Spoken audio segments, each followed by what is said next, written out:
My name is Bongani, and as you know, this is for the girlies.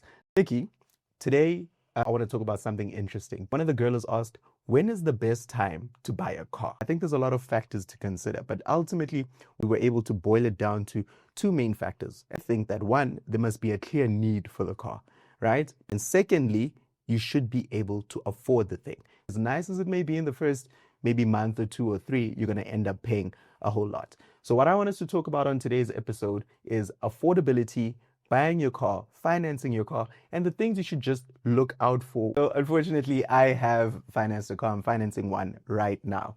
And you know, when you get to the dealership, there's a whole bunch of paperwork that you have to go through. And to be quite honest, as much as I love cars, not even I know what the heck is going on in some of that stuff. I could have given these guys my soul and I wouldn't have known it, right? Let's say I'm a dealership, right? And you are a girl looking to buy a car. What car would you like to buy, Nikki? Okay, let's put it like this. Let's say Suzuki Swift. I love a Suzuki Swift. So let's say Suzuki Swift for the girlies. I think that's a very decent car. How much do they go for these days? 400? No, that's a lot actually. Is that a lot? Yeah, it's quite late. Looking at like 220, 260, depending on the specification. So we can just say let's keep it at 250. Okay, let's say 250. Yeah. Nikki, you're a girl. Do you have 250,000 rand to buy a car from me right now? No. You don't have 250. Yeah. But is that going to stop you from getting a car from me? No. No. And that's the beauty of finance. So essentially, Nikki, let's say you've saved up, I don't know, 25,000 rand, 10%, right? Nikki would then come to my dealership and be like, hey, I really like the Suzuki Swift and I'd like to buy it from you, but I only have 10%. And I, as the dealership, will be like, well, we have this beautiful thing called financing. Essentially, what I will do is I will take your personal information and send it through to the bank to apply for a loan, right? And the bank will buy the car on your behalf, and then you get the car and you pay the bank. 100%. And then essentially I've sold the car and the bank has paid me for the car, and now it's just between you and the bank. Now, there's a lot of ways to finance a structure like this. Could you think of just a simple, straightforward, out of the box, something very common that you would see with finance structures? Simple, out of the box is essentially 5-year.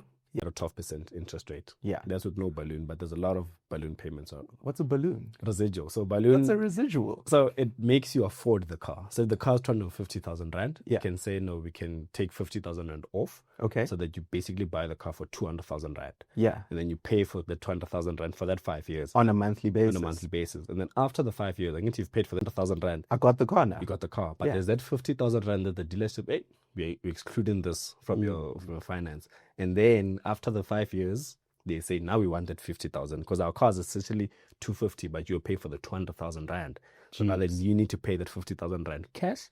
But if you can't afford it cash, you need to go back to the bank. And because the bank is essentially the people that you owe. The bank will say they want their 50,000 rand. You can't afford that 50,000 rand. What's the way forward? The bank will say, no problem. You can pay us this 50,000 rand over 2 years. And then you refinance that 50,000 and you maybe pay 2,000 rand every month for that 2 years. So instead of paying 5 years for a car before you own it, you end up paying for like 7 years. Geez, Nikki, listen, I'm no financial analyst, but that doesn't sound like a good deal to me, to be quite honest. I'm very against it. It doesn't make sense for me personally. There's other people that do. Unfortunately, if you have taken a residual or balloon payment, you're watching this, unfortunately, not in a bad way, but it puts you in a car that you can't afford, essentially. And I live by this thing where if you're looking at buying a car, and this goes back to what you're saying earlier in terms of affordability, when you're making money and you're earning and you want to buy a car, choose the car you want to buy. Look at the car, 250,000 rand. Yeah. Look at how much money you make a month. Yeah. Then after deductions, look at that. And then the perfect time for you to buy the car is if 30% of your salary goes to the car. Then for me, I look at it, you can afford it because you still have 70% of your salary to do move other around things. it. Yeah.